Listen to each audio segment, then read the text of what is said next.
Em nome do Pai que me criou, e do Filho que me resgatou, e do Espírito Santo que me santificou, divina vontade reina na minha vontade. O Evangelho, como me foi revelado, por Maria Valtorta. Capítulo 21.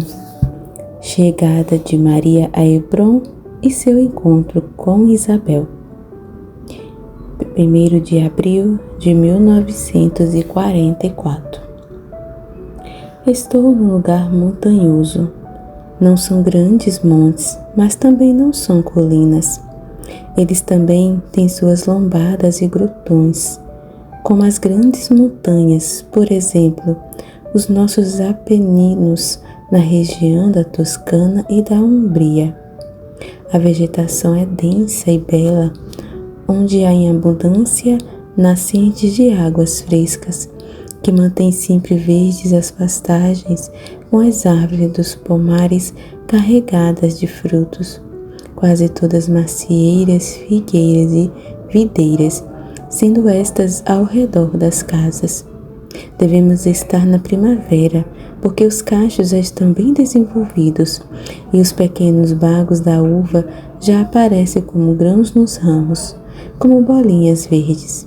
Sobre os galhos das figueiras vêm aparecendo os primeiros frutos, por enquanto ainda embrionários, mas já com o seu formato natural.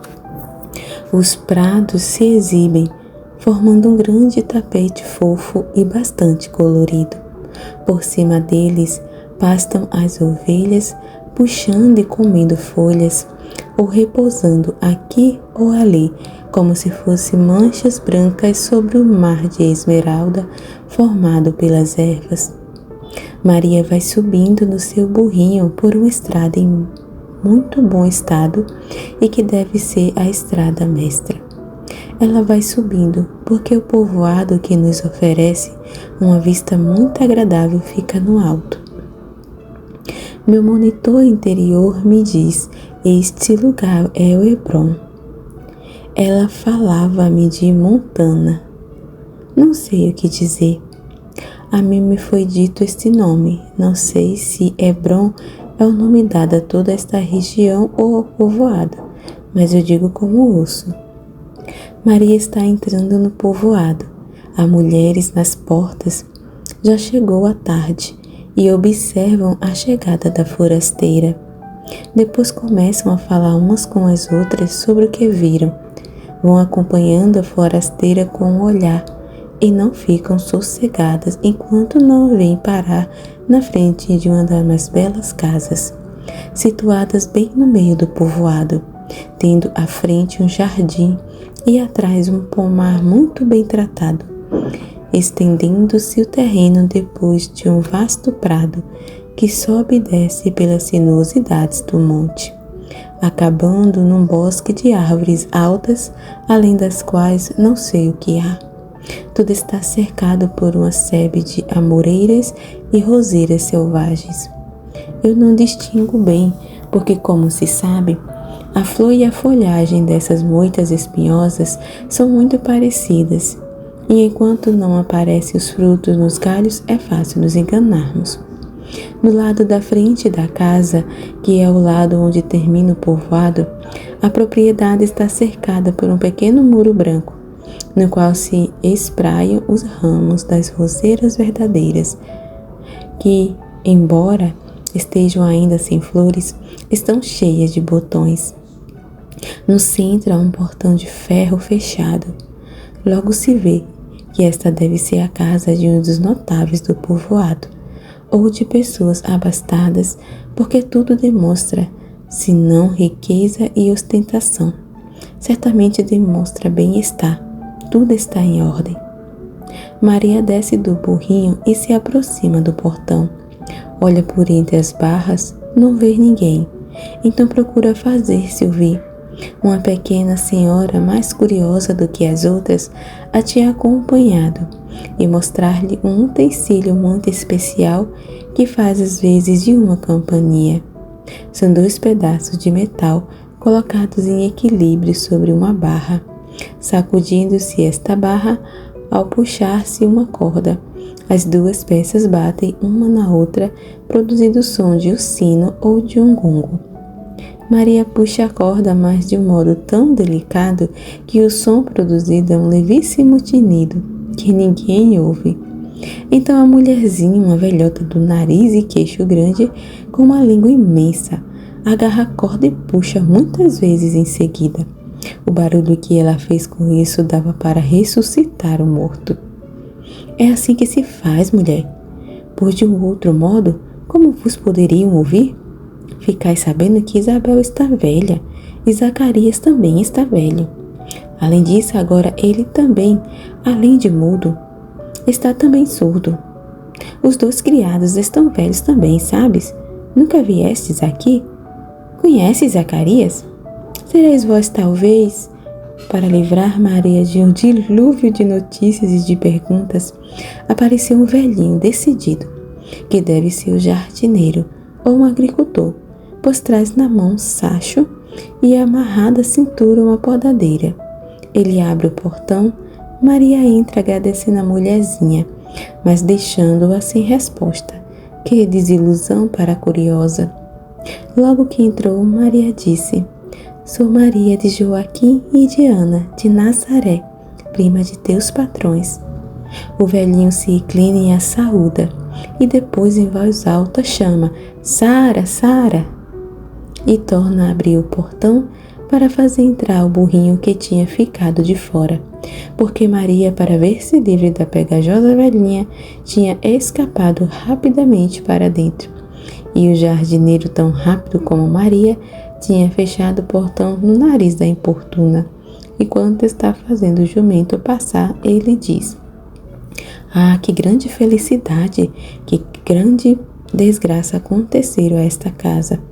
Pois o céu concedeu um filho a estéril, bendito seja o Altíssimo, mas Zacarias já há 7 meses voltou mudo de Jerusalém, e ele só se faz entender por acenos ou escrevendo.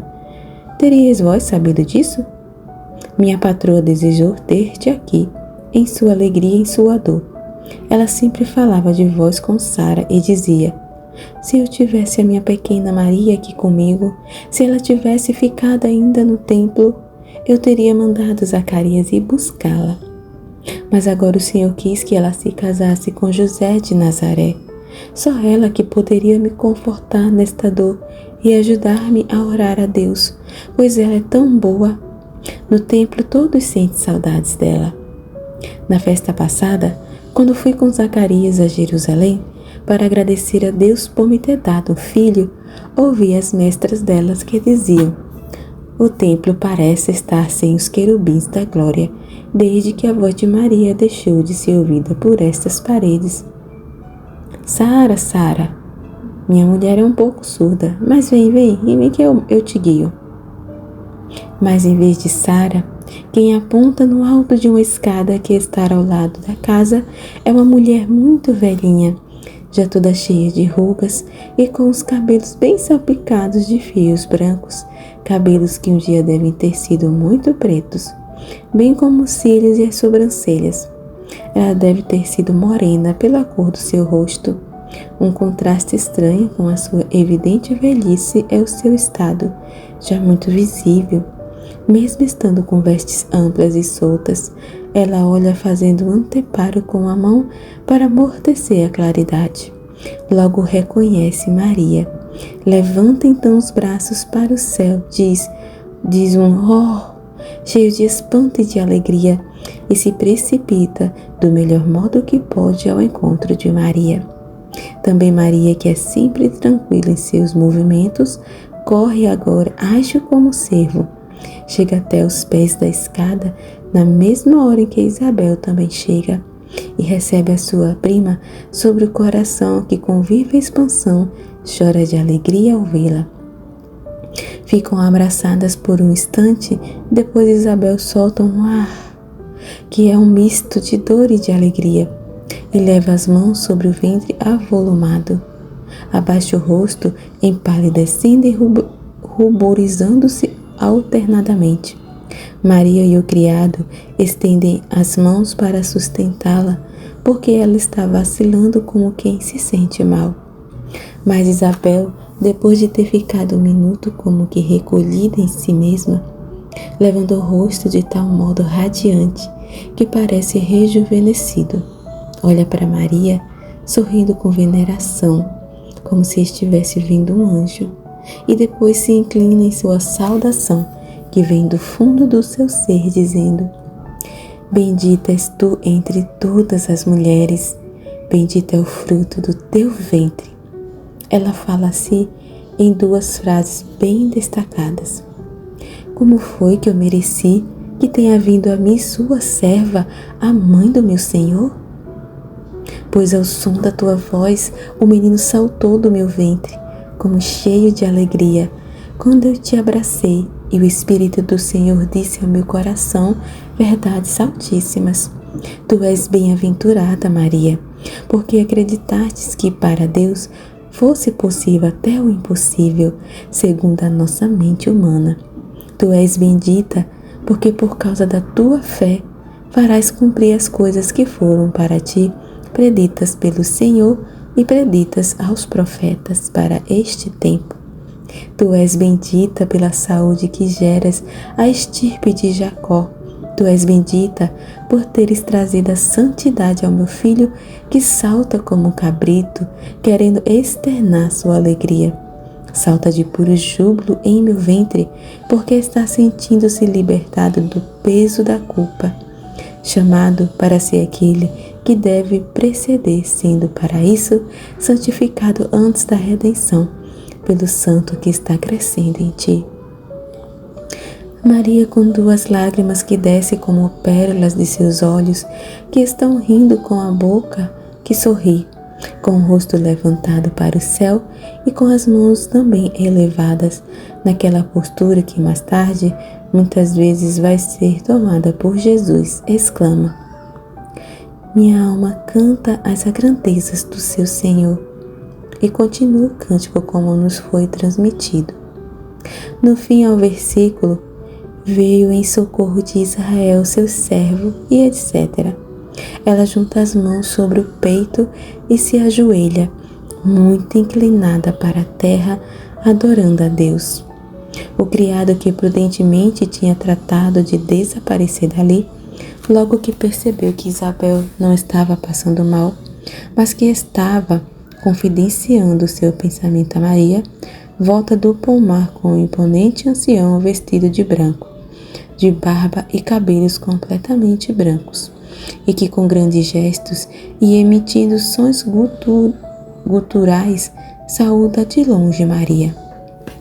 Zacarias vem chegando, diz Isabel, tocando no ombro da Virgem, que está absorta em oração. O meu Zacarias está mudo. Deus o castigou, porque ele não acreditou. Depois te contarei. Agora eu espero o perdão de Deus, porque tu viestes a nós, tu, ó cheia de graça.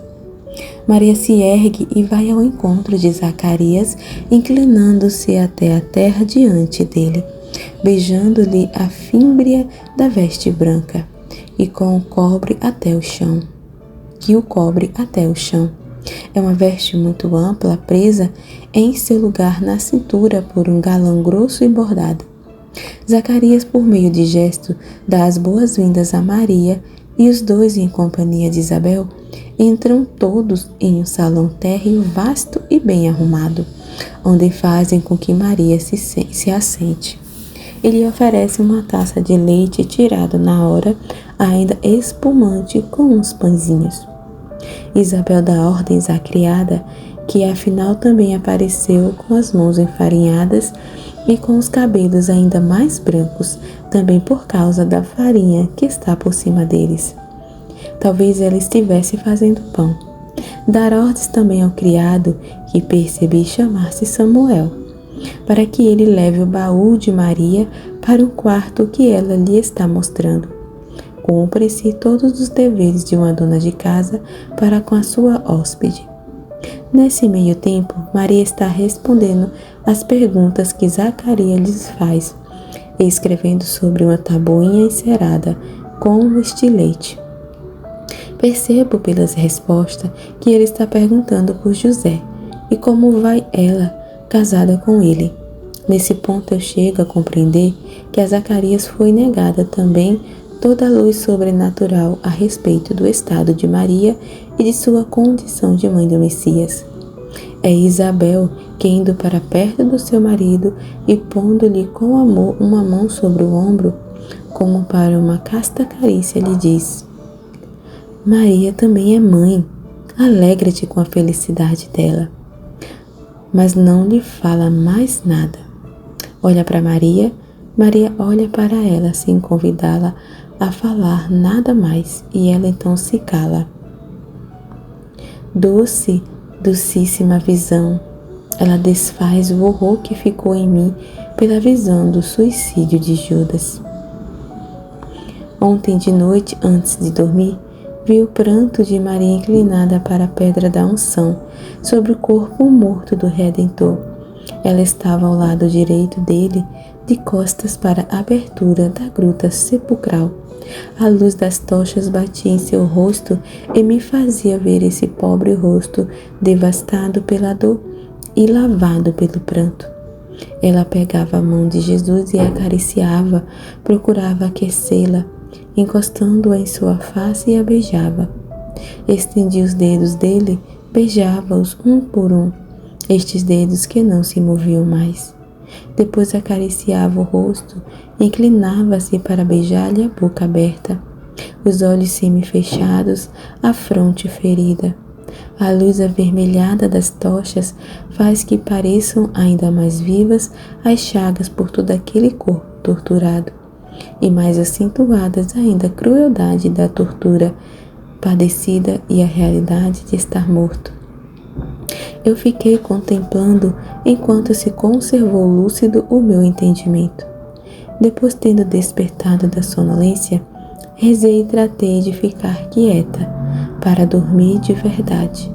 Foi aí que começou a visão que acima está descrita. Mas a mãe me disse: não te movas, olhe somente, amanhã escreverás. No sono foi que eu sonhei tudo de novo. Despertada às 6:30, tornei a ver tudo o que já tinha visto, acordada e em sonho, e escrevi enquanto ia vendo. Depois ela veio e eu pude perguntar-lhe se devia colocar o que se segue. São pequenas cenas inspiradas na permanência de Maria em casa de Zacarias. Capítulo 22.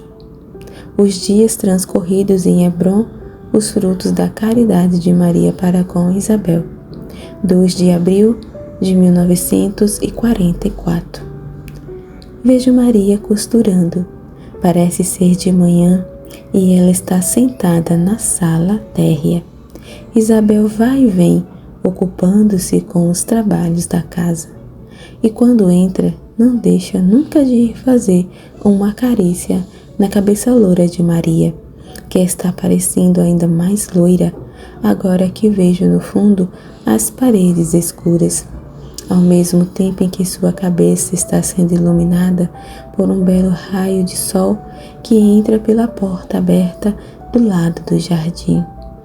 Isabel se inclina para olhar o trabalho de Maria e se diz encantada com sua beleza.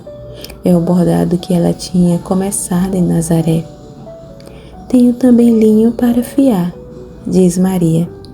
É para o teu menino? Não, para ele eu já tinha, quando nem pensava. Maria não continuou a falar, mas eu entendi.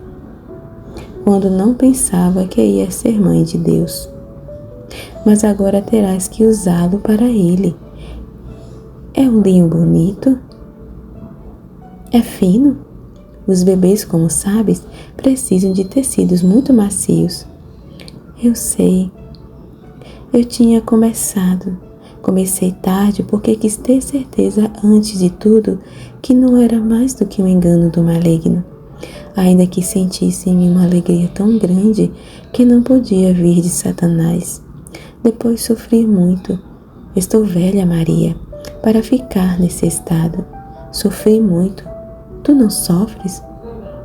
Eu não, nunca estive tão bem. Como não haveria de ser assim?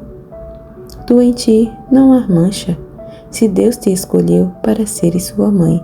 É por isso que não estás sujeito aos sofrimentos de Eva. Aquele que geras é santo. Parece-me ter no coração uma asa e não um peso. Parece-me ter dentro de mim todas as flores e todos os passarinhos que cantam pela primavera. Todo o mel, todo o sol. Oh, estou feliz. Bendita és tu, até eu, depois que te vi, comecei a não sentir mais peso, nem cansaço, nem dor. Parece-me que fiquei mais nova, jovem, livre das misérias de minha carne de mulher.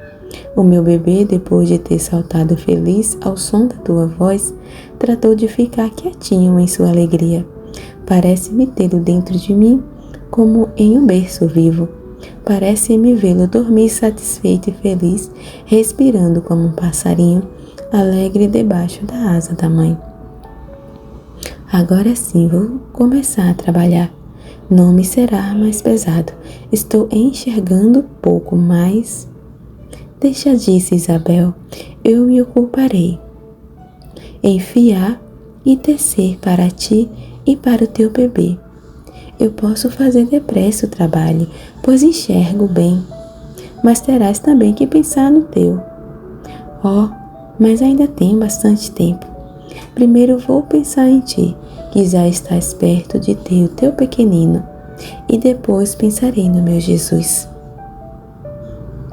Dizer como é doce a expressão e a voz de Maria, como se lhe marejam os olhos de um suave e feliz pranto, e como sorri ao dizer este nome, olhando para o céu luminoso e azul. É coisa que está acima das possibilidades humanas. Parece que só ao dizer Jesus, o êxtase a arrebata. Isabel diz: que belo nome! O nome do Filho de Deus, nosso Salvador. Oh, Isabel! Maria se torna triste e segura as mãos que sua parenta cruzou sobre o próprio ventre bem avolumado. Diz-me tu que quando eu cheguei, foste inspirada pelo Espírito do Senhor, que profetizaste isto que o mundo não sabe. Diz-me, que deverá fazer o meu filho para salvar o mundo? Os profetas que falam no Salvador. Isaías, estás lembrada de Isaías? Ele é o homem das dores, por suas chagas é que fomos curados. Foi transpassado e ferido por causa de nossos crimes. O Senhor quis consumi-lo com padecimentos, depois de condenado, foi exaltado. De que exaltação está falando o profeta? Ele é chamado Cordeiro e eu fico pensando no Cordeiro da Páscoa, no Cordeiro de Moisés e relaciono tudo isso com a serpente levada por Moisés numa cruz. Isabel, Isabel, que irão fazer com meu filho? Que terá ele que sofrer para salvar o mundo? Maria chora, Isabel a consola. Maria, não chores, ele é teu filho, mas é também filho de Deus. Deus pensará em seu filho e em ti, que és a mãe dele. Se muitos vão ser cruéis com ele, também muitos o haverão de amar, e tantos, pelos séculos dos séculos. O mundo olhará para o teu filho e te bendirá com ele. Bendirá a ti como a fonte de onde jorra a salvação, a sorte de teu filho, exaltado como o rei de todas as criaturas. Pensa nisso, Maria. Rei, porque terá resgatado todas as criaturas, e como tal será delas o Rei universal. Até sobre a terra, com o tempo, ele será amado. O meu filho irá à frente do teu e o amará.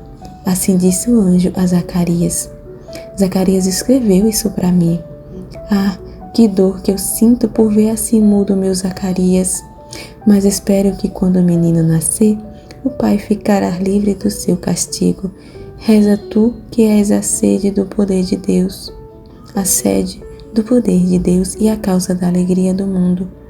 Para obter isso, ofereço como posso o meu filho, porque ele é do Senhor, e ele o emprestou à sua serva para dar-lhe a alegria de ser chamada mãe, para dar testemunho de tudo que Deus me fez.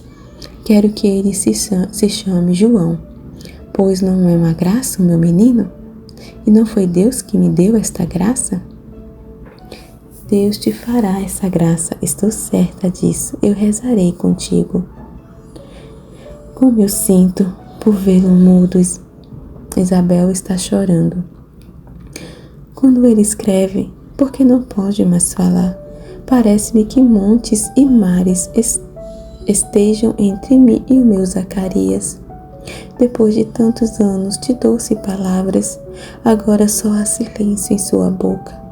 Agora de modo especial, quando seria tão belo falar daquele que está para vir, eu me abstenho até de falar, para não vê-lo afadigar-se naquele esforço para fazer gestos, tentando responder-me.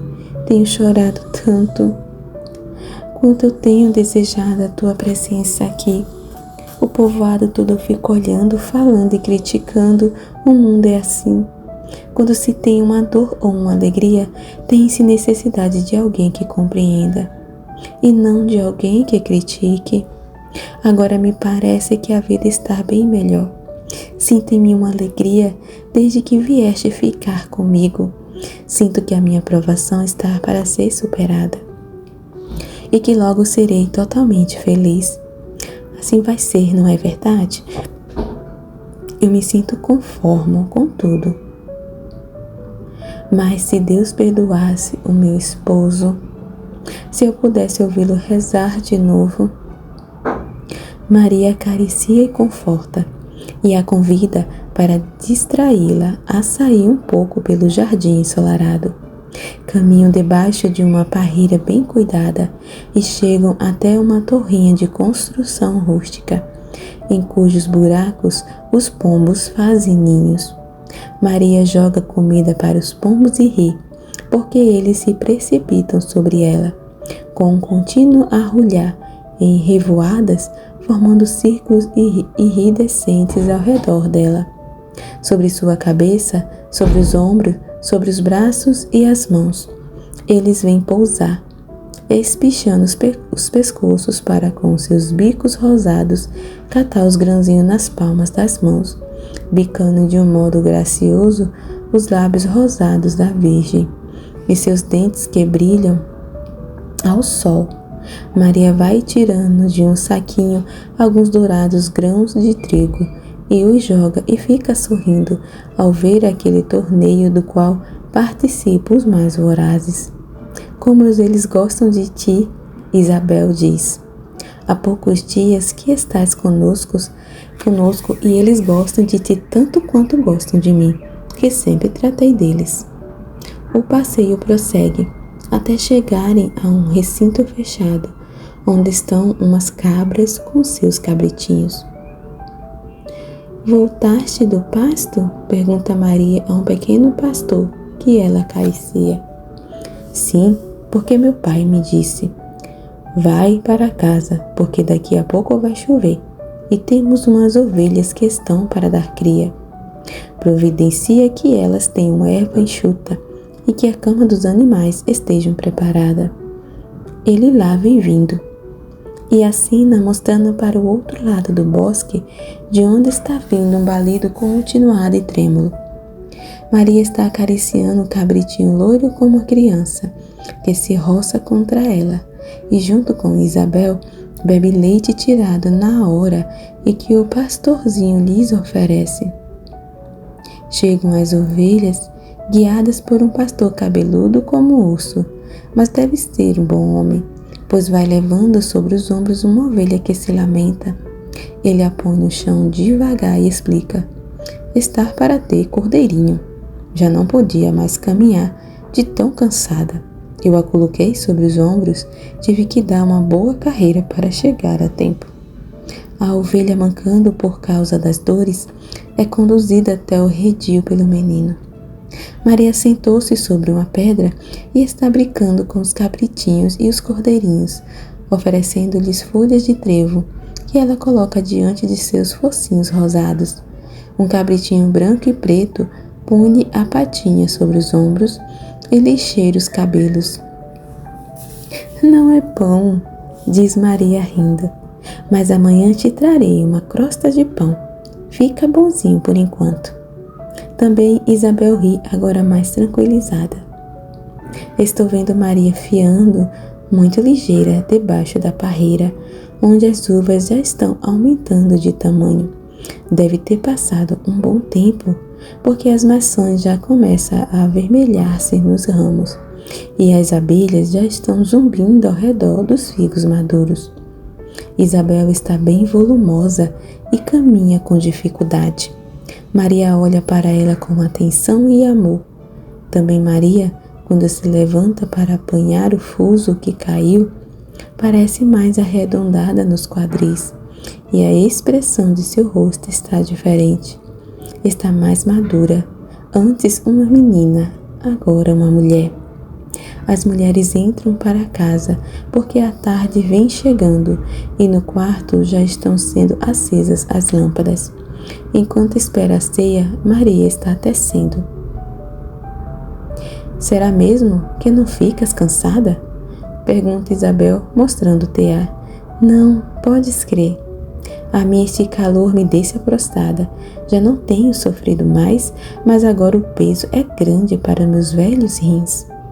Coragem, daqui a pouco estarás livre, e então como ficarás feliz? Eu não vejo a hora de ser mãe, de ver o meu menino, o meu Jesus. Como será ele?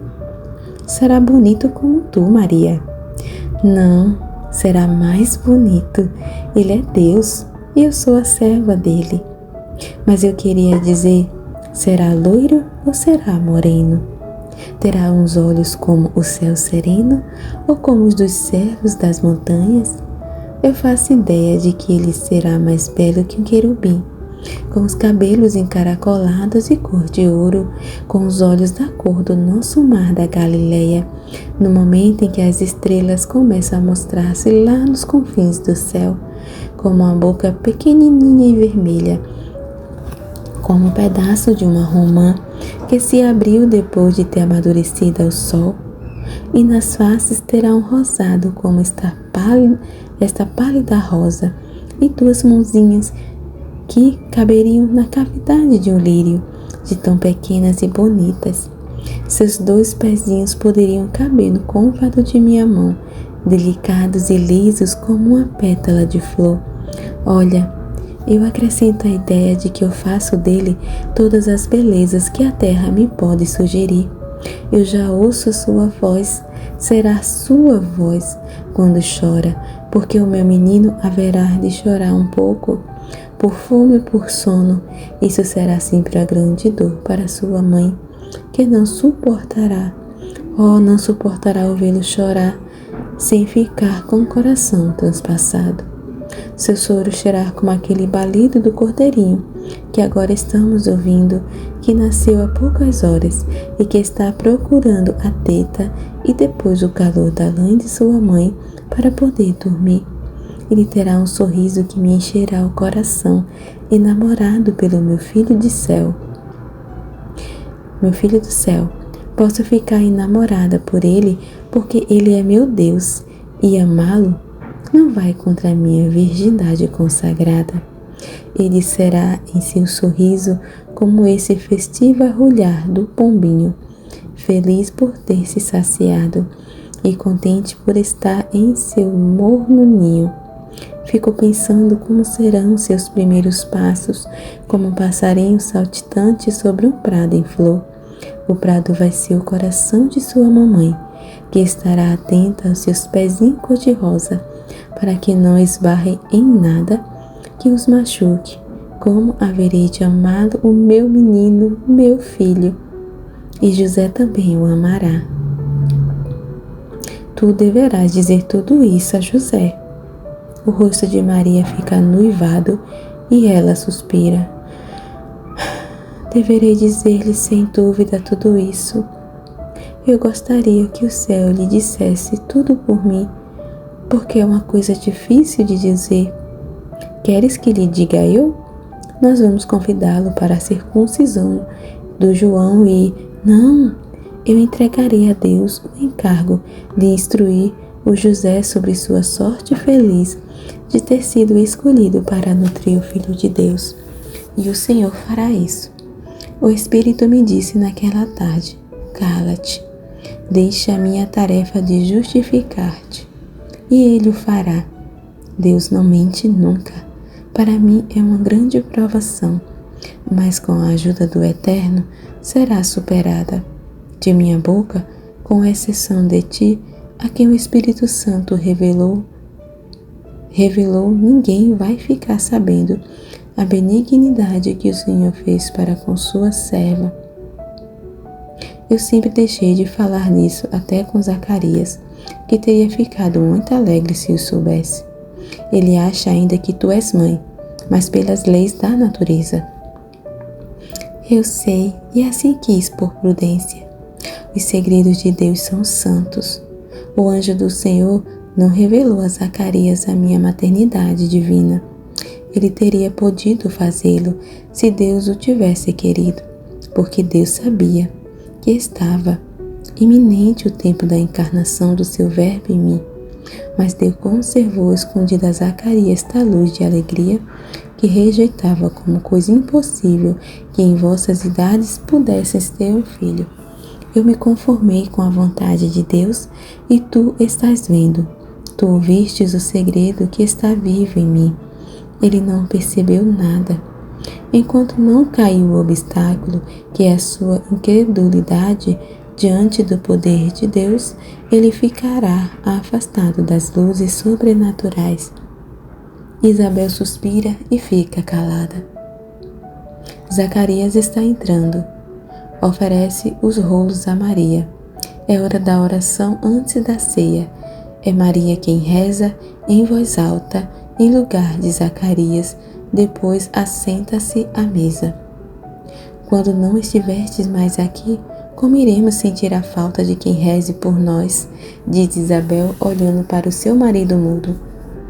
Tu então já estarás rezando, Zacarias, diz Maria. Ele sacode a cabeça e escreve: não poderei mais rezar pelos outros, tornei-me digno disso desde o dia que duvidei de Deus. Zacarias, tu rezarás, Deus perdoa. O velho enxuga uma lágrima e suspira. Depois da ceia, Maria volta ao tear. Basta, diz Isabel, tu estás te cansando demais. O tempo está chegando, Isabel. Eu quero fazer para o teu menino um enxoval digno daquele que precede ao rei da estirpe de Davi. Zacarias escreve: de quem nascerá ele e onde? Maria responde: onde os profetas disseram, e de quem foi escolhida pelo Eterno, tudo que o Senhor Altíssimo faz é bem feito. Zacarias escreve: então vai ser em Belém, na Judéia? Iremos lá venerá-lo, mulher. Irás tu também a Belém, com o teu José? E Maria, inclinando a cabeça sobre o tear, diz: irei. Assim cessa a visão.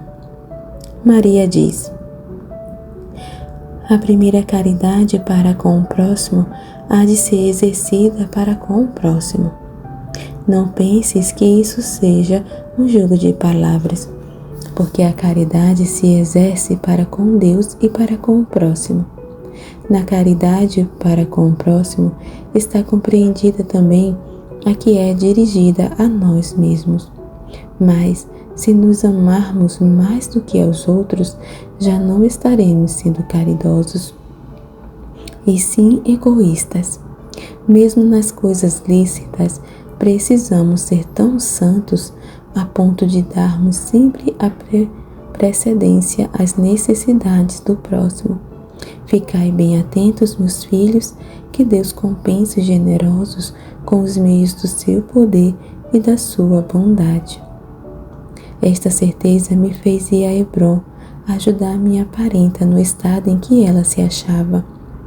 E a esta minha intenção de prestar socorro humano, Deus, acima de toda medida, como Ele costuma fazer, uniu um dom de socorro sobrenatural que ninguém esperava. Eu vou para prestar ajuda material e Deus santifica a minha reta intenção, fazendo que ela santificasse o fruto do ventre de Isabel. E através dessa santificação, com a qual Batista foi pré-santificado, Deus suavizou os sofrimentos físicos daquela filha de Eva, já madura, que concebeu em idade não mais apropriada. Isabel, mulher de fé intrépida e confiante abandono à vontade de Deus, merece compreender o mistério escondido em mim. O Espírito Santo lhe fala através do saltar de seu ventre que ela sente.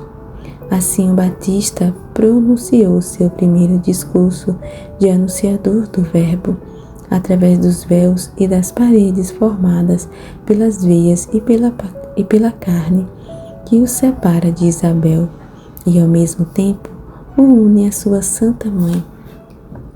A Isabel eu não nego a minha qualidade de mãe do Senhor, pois ela é digna de sabê-lo. A luz se revela a ela. Negar-lhe isso teria sido negar a Deus um louvor que era justo lhe dar. O louvor que eu levava em mim e que, não podendo dizer a ninguém, eu o dizia às ervas, às flores, às estrelas, ao sol, aos pássaros canouros, às pacientes ovelhas, às águas murmurantes e à luz de ouro que me vinha beijar, descendo do céu. Mas rezarmos juntas é muito mais doce do que ficarmos dizendo, cada uma sozinha, sua oração. Eu teria querido que o mundo todo soubesse da minha sorte, não por mim, mas para que o mundo se unisse a mim em dar louvor ao seu Senhor. Foi a prudência que me impediu de revelar a Zacarias a verdade. Teria sido isso dar passos além do plano de Deus. Se eu era sua esposa e mãe, continuava a ser sempre sua serva, e não devia, porque ele me tinha amado sem medida, permitir-me a ousadia de me substituir a ele, tomando seu lugar por uma decisão minha. Isabel, em sua santidade, compreende tudo isso e se cala, pois quem é santo é sempre indulgente e humilde. É preciso que o dom de Deus nos torne sempre melhores. Quanto mais recebemos dele, mais devemos dar. Porque se recebemos muito, isso é sinal de que ele está em nós. Quanto mais ele estiver em nós, mais devemos esforçar-nos para alcançar a perfeição que recebemos dele. Este é o motivo por que eu, deixando de lado o meu trabalho para Isabel. Não me deixo tomar pelo medo de não ter tempo. Deus é o Senhor do tempo. A divina providência nada deixa faltar a quem espera nele, mesmo as coisas mais comuns. O egoísmo não faz nada andar depressa, mas atrasa. A caridade não atrasa, mas faz andar depressa. Tende sempre isso em mente. Quanta paz na casa de Isabel! Se eu não tivesse tido sempre o pensamento de José e do meu menino, que era o Redentor do mundo, teria sido feliz. Mas é que a cruz já vinha projetando sua sombra sobre a minha vida, e eu ouvia as vozes dos profetas como som fúnebre. Eu me chamava Maria, e a amargura desse nome estava sempre misturada com as doçuras que Deus derramava em meu coração. Essa amargura foi aumentando até a morte de meu filho. Mas quando Deus nos chama Maria, como as escolhidas vítimas para sua honra, então é doce sermos trituradas, como o grão no moinho, para que da nossa dor seja feito o pão que fortalece os fracos e os torna capazes de chegar ao céu. Agora basta. Estás cansado e feliz. Descansa com a minha bênção. Amém, Fiat.